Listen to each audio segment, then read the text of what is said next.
Hey friends, welcome back to another video. If you're new here, my name is Sophia and I work as a production coordinator in film and TV. So I am a freelancer with a variable income and I am obsessed with all things personal finance.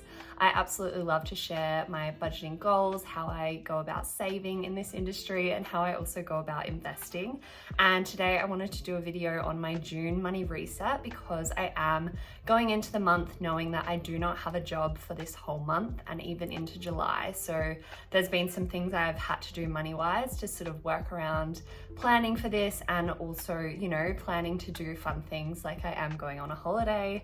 So there's a few different money habits that I've been setting up to prepare for this time off. But I am genuinely really excited. I love having a little bit of a break. So yeah, let's get into the reflecting on May and how we went in that month, and then I'll dive into what I'm sort of planning for June and the months ahead. So if you aren't new here, you would know that I absolutely love to track everything in a spreadsheet, and I just got this one off Etsy. I will link it below. It's the best spreadsheet ever. It just has absolutely every detail that you might need. I didn't make it myself because I do love an Excel spreadsheet, but I'm not this technical. This literally has everything on it, so it's very handy, and I've been using this for the past couple of years to track all of my expenses, my income, my savings, my investments, literally everything. My whole life is in this spreadsheet. And so let's dive into May. I just want to do a really quick little reflection on how I went in that month and then how that also set me up for the month of June when I'm not expecting as much work or income coming in. So I will share my screen because I think that's super helpful to have an actual snapshot. So if I'm looking down, it's just because I've got my little laptop here and we're going to dive into some of the outcomes of May. And so overall, I'll go really quickly because I do know that this is about June and how we're preparing for June. So very quickly looking at May, I can see that my income was just under $12,000. That is gross. So that also includes any tax that I have, because I do like to keep a track of how much tax I've paid, even though I'm always generally working as a PAYG employee. It is good to just have that in the back of your mind of, knowing that you're paying enough tax. And then income saved, I saved about $5,460, which is pretty solid. You can see in this breakdown that is 64% of the income that I had, I was able to save. And then income spent, I spent about $3,000 for the whole month. So for me, actually, in this economy, that is a pretty good number and I'm pretty happy with that. So you will see down here, this is my income sources. So I do track bank interest. I do get a fair bit of bank interest because I have a hefty savings account that has a pretty good interest rate. And so I've always been putting money into that. I'm saving for a house deposit. Who knows when the hell that'll happen, but it's just good to have there. And it also generates quite a good income on every month when you get the interest. I do track my dividends. This isn't income because it doesn't really come into my bank account, but I am tracking my dividends so that I can see how this progresses as I invest more and as it grows over the years. So I do track that. It wasn't a big month. I wasn't expecting much for dividends in May.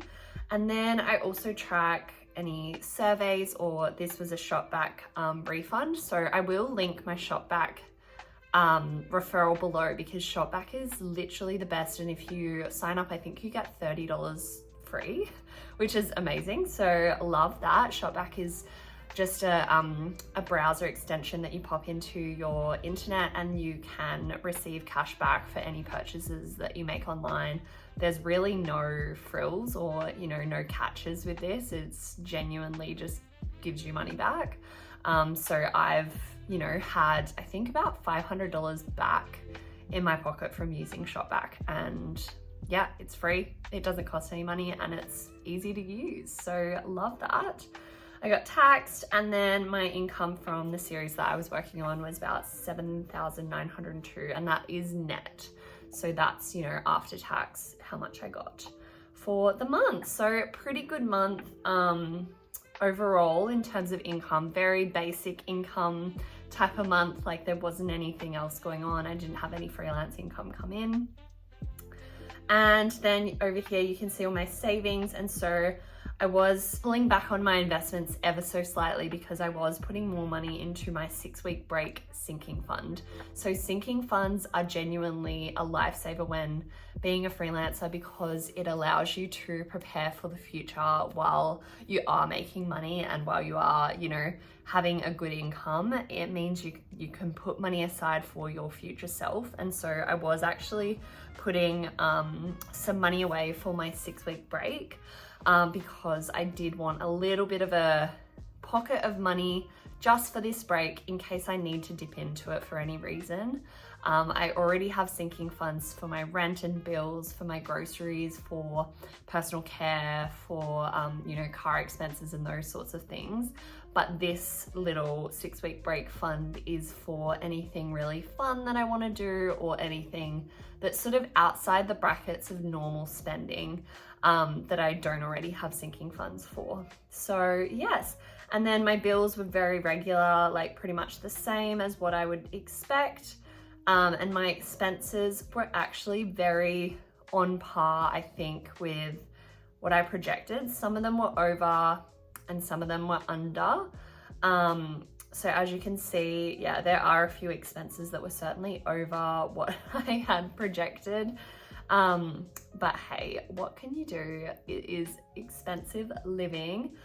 So I did definitely go over in my eating out. I do go over in eating out quite a bit, but I do like to just put in $200 a month because that's sort of a limit I try to set myself.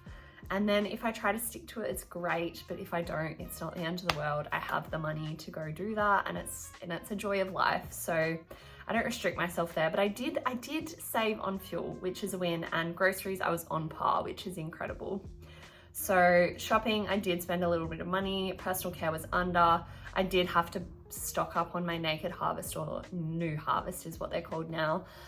So I did buy some protein powder and stuff there. The month was a bit longer, so I went to the chiropractor twice within the same month because I think I went right at the very start and then right at the end. So that did happen twice. And then, yeah, a few other expenses. So overall, I was left with a surplus of money for the month, technically out of the savings and expenses, but in reality, I was probably over in my savings because I obviously got taxed. So I'm not really in a surplus. It's a little bit of a weird way. I think if I didn't track my tax, then it wouldn't actually reflect like this, but I do love to track my tax just as a freelancer because I think it's important to know how much tax you're paying. So anyway, that was a recap on May. I really did try to stick with my money goals and put money aside for this 6-week break that I'm having because that was my priority for this month. I did still hit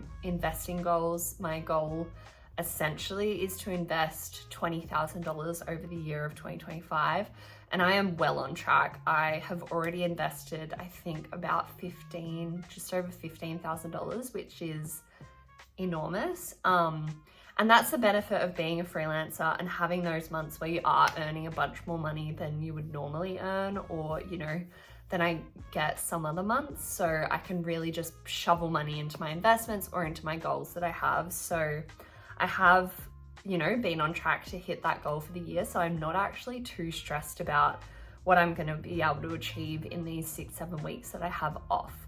So let's dive into June and see where we're at for the month, because I think we're starting on a pretty good foot with how we ended in May. It was a pretty normal month for me, nothing outrageous, but let's go into June because I think it is going to be a low income month, but also be a high spend month. So a little bit scary, but let's do it. I just had a quick thought before I jump into my June expenses. Something that I also track on the side in another spreadsheet is my net worth. And so I do track this every single month. So I thought I would do a little check-in with my net worth and where we're sitting, because it has been quite tumultuous in the investment space. The market's been doing some crazy stuff with all the US trade wars and everything that's going on. So that's been quite interesting, and you just ride the wave. I keep investing how I do. I dollar cost average, so I'm investing more frequently and just buying at whatever rate it is at the moment with the S&P 500 and other ETFs that are safe. to buy. So not investment advice by any means. I am not giving any, you know, financial advice in these videos. It's just sort of my own personal approach to how I'm tackling my budgeting and my money. So I've got a spreadsheet that I use and I track every single month. Right at the end, the last day of the month, I'll go in and put in all my numbers and see where I'm at, just to keep it consistent each month that goes by. So in terms of my total investments, I won't go into the nitty-gritty numbers because I'll save that for another video, I think, where I actually break down my net worth if people are interested. So in terms of investments, we are sitting at $121,260, which is huge. So that is fantastic. Really good to see that it has indeed grown since the start of the year by about 11 grand, which is great considering the down market, like the downs of the market and everything that's been going on. But we have had a significant growth back up again. So that was such a win for the month. It really did see my main portfolio of investments grow by quite a bit, which was awesome. And then going down to my cash, so I've got $80,330 total in sort of my cash accounts. And that is mostly because of my house deposit and then all my sinking funds as well. So there's a fair bit going on there, but I do like to keep that amount because you never know when we might want to buy a house.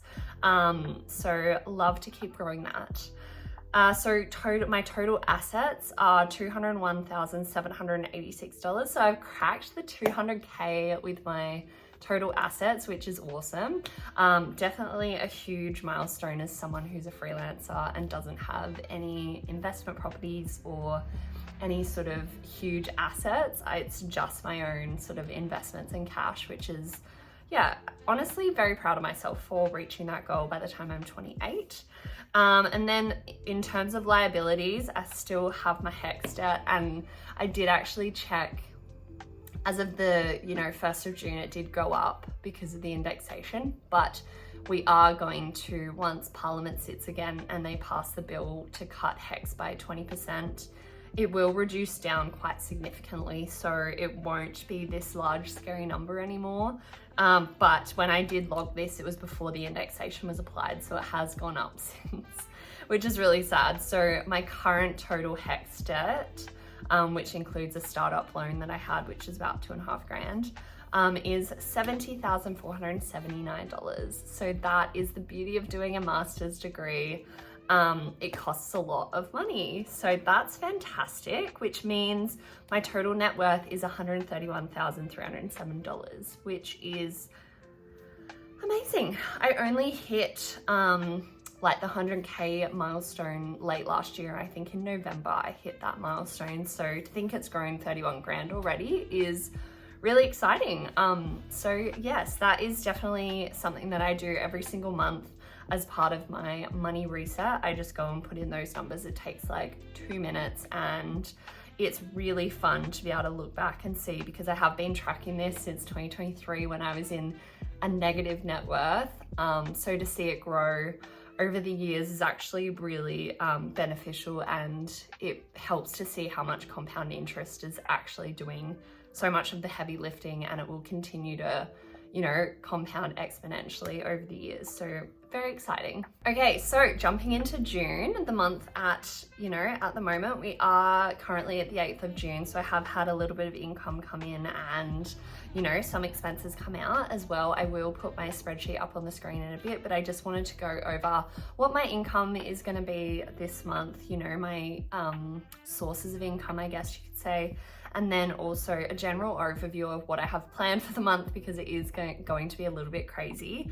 And then we'll just go into the spreadsheet and actually knock out some of the projections that I have for expenses and my savings, etc. So first things first, my income for the month, it will just be the final week I worked on the TV series, and then also my holiday pay, which is coming this week. So I think all in all, I'll probably get about 2,300-ish total from all of that. It might be a little bit more because I think my holiday pay was close to $2,000 but obviously I'll get taxed on that. So my total income for the month of June is projected to only be $4,155. So that for me is extremely low, especially because a bit of that is tax, so I won't actually see that money, which is really sad. So very low income month. I don't have any other jobs that are coming up. I have some freelance work, but I don't really see myself getting paid by that in the month of June. That might come in July, it might be later, who knows? So we'll see how that goes. So yes, very low income month, which is always a little bit terrifying because I always love having a bit of cash flow coming in each and every week. It feels very good. It's good, easy to maintain and easy to, you know, strategize where you want your money to go. But when you don't have income coming in, it does get a little bit stressful because you're just eating into those sinking funds that you've already set up. But I did pre-plan and I stocked up my sinking funds. So we're sitting at a good place to be able to, you know, cover expenses that I need to for this month ahead of no pay. So going into it, I have already saved a little bit of money, as you can see. So I don't have any huge savings goals for this month, obviously, because I don't really have any income. So we are just, you know, sticking to what I'm trying to do, which is maybe $1,000 in investments, because I will put some money from the paycheck that I'm getting this week into investments, but I don't really know if I'll hit that. To be honest, I think I need to bring that down and be a bit more humble and bring it down to $600 for the month, which is fine because it will still allow me later in the year. I will easily be able to hit my goal that I have for the year. So I'm not actually too stressed about smashing out that, and I will bring down my house savings account goal. I'll probably put a little bit of money from the paycheck I get this week into that account. So yeah, pretty conservative in terms of savings. We're not trying to bulk anything up crazily while I don't have much income. And then over here we've got my bills. They are just always the same, 1,246 in fixed bills. There's not really anything here that I am planning on cutting out for this month. I think it's all relatively necessary, or things that I don't want to, you know, sacrifice just for the sake of a few bucks.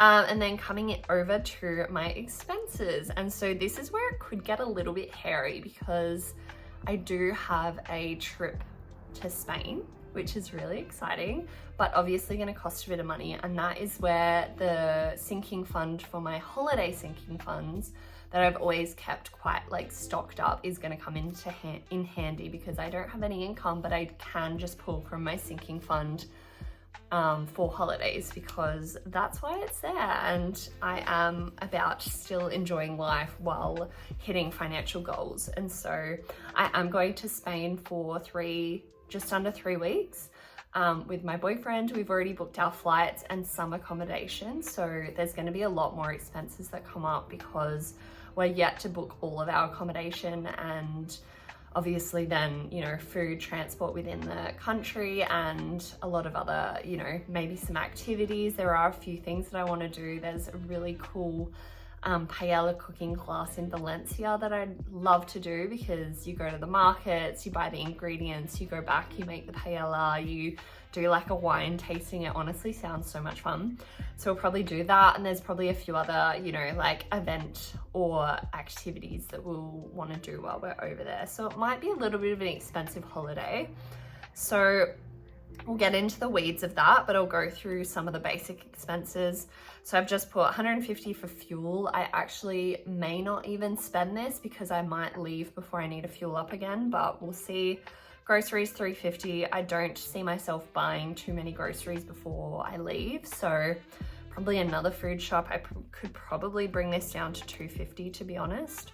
Eating out, that's a tricky one because obviously I'll be eating out overseas a lot, but I kind of just put that into my travel expenses rather than eating out expenses on the budgeting spreadsheet because it's just too hard to separate it. Shopping, I've already gone over in that, because I did buy some jumpers from Uniqlo, which was definitely necessary, especially for workwear. And then also just because they were such a good deal, they were only $40 for these really beautiful jumpers from Uniqlo that are super comfy and cozy. And then personal care, I've already gone over on that. Naked Harvest, I'm trying to avoid buying from them every single month because it's kind of becoming a monthly purchase, which is a little bit annoying, but I am just trying to use the protein powder that I have at the moment, and then I will buy a new one when I get back from my holiday, hopefully. Chiropractor, I might actually make that $0 because I did go recently. Pharmacy, I have already made some purchases from the pharmacy. Uber, we've already spent money there. So travel, I've put $4,000 here, but I don't know, I feel like this would definitely go over a little bit potentially, but we are there into a little bit of July, so I'm just sort of putting that money there, and then we'll see, maybe we'll do a breakdown at the end of the holiday of exactly how much it costs to go to Spain for 3 weeks, including flights, accommodation, everything. I'll do a breakdown of how much that was.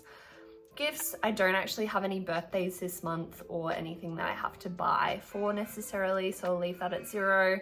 Dental, I do have a dentist appointment next week. ClassPass, that was under because I did have a friend sign up under my referral, so I got a bit of a credit. Honestly, ClassPass has been the best ever. It is so easy to use. I'm able to go to 5 Pilates classes a month for $59, which is insane. And it means I can have variety because I do go to Fitstop. I will put my referral link in the description because it gives you, I think, 20 free credits and 2 weeks free, so you can try it out and see if you like it, because I genuinely recommend. I think it is a money saver if you're someone who doesn't want to just go to the same thing over and over again. It gives you so much variety, and I'm based in Perth and there's a surprising amount of things on ClassPass. It's actually got tons, so I've really been loving that. Now I am missing something from this that I might be purchasing, and I did have a sinking fund for this over here. You can see I've got a camera sinking fund, and I did actually fill this up over the past year that's gone because I have been interested in buying an actual photography camera, or a camera that's, you know, a little bit better than just my iPhone when I go on holidays. And so I might be purchasing that tomorrow, potentially. We'll see. So that is gonna probably come under miscellaneous. I think it's honestly probably gonna cost $1,700. I did, in my sinking fund, I did set aside $2,500 because I did have this certain camera in mind, and I've since changed my mind about which one I want, but that could potentially be a purchase that I make tomorrow, which is crazy, but also so exciting because it was such a huge passion of mine when I was younger. So super exciting, but a little bit scary. So that is the download of what's happening in June. So I think overall for June, my goal is to definitely not let the stress of not having income get to me. And I have set myself up in the month of May to prepare for this time off and to have money set aside. It's obviously a bit sad to see my sinking funds dwindling, but I do have a job, to come back to in a few weeks that is going to pay pretty well. So I'm not too scared in that sense of like, this is the last money that I have left ever. It will get replenished, and the purpose of sinking funds is to use them when you need them. I've calculated how many weeks I'll need to have covered while I don't have income, and I've set enough money aside so that I'm covered for rent for the next for 8 weeks, I guess, is that's all covered, so that's great. I've got enough in there for groceries if I need to, and I have little pockets of money that I've set aside in the past month to really prepare for this time off. So it can definitely be scary as a freelancer to have time off, but I was very fortunate in actually knowing how much time I was going to have off this time, because last year I was in this same situation, but I didn't actually know how much time I was going to have off. And a job I was, you know, scheduled to work on just kept getting pushed, and then it eventually fell over and I didn't have a job to go to. So that is terrifying. That is not fun. And I wouldn't wish that upon anyone, but it is a very common occurrence in the freelance industry. So you just have to prepare accordingly. And I took the approach of, you know, setting up a sinking fund for this time off so that I'm less stressed when it comes to actually enjoying my break and making the most of it, because I would like to still enjoy going on holiday and, you know, buying things that I want without the stress of thinking about the next paycheck not being for, you know, 6 or 8 weeks. So very interesting times, not the most, you know, juicy recap for a month or preparation for a month, because there just isn't much money to play with. So we'll see how we go. But yeah, this is why I you know, preach about sinking funds so much, because my holiday sinking fund is allowing me to go to Spain when I don't have any income, and it's also, you know, my camera sinking fund is allowing me to buy a camera potentially tomorrow when I don't have any income coming in, which is wild, but that's why we have them. So thank you so much for watching. I really hope you enjoyed this little recap and you know, plan for June and what I've got coming up. It is obviously a little bit scary not having much income, but this is just the nature of my career and what I choose to do for work. So hopefully you got some insight or maybe some ideas of how you'd like to approach the months coming up, and how, you know, sinking funds can be so beneficial as a freelancer. But if you enjoyed, please let me know. Please like, subscribe if you enjoy this video and want to see more. And I do plan on doing a little recap on how much I spent in Spain. So look forward to that video because I think it could be quite interesting and it might help you plan a trip if you're living in Australia and wanting to get overseas at some point. This could help, you know, set some goals for future trips. But yes, I hope you enjoyed. Have a wonderful rest of your week whenever you're watching this, and I will see you in my next video. Thanks so much. Bye.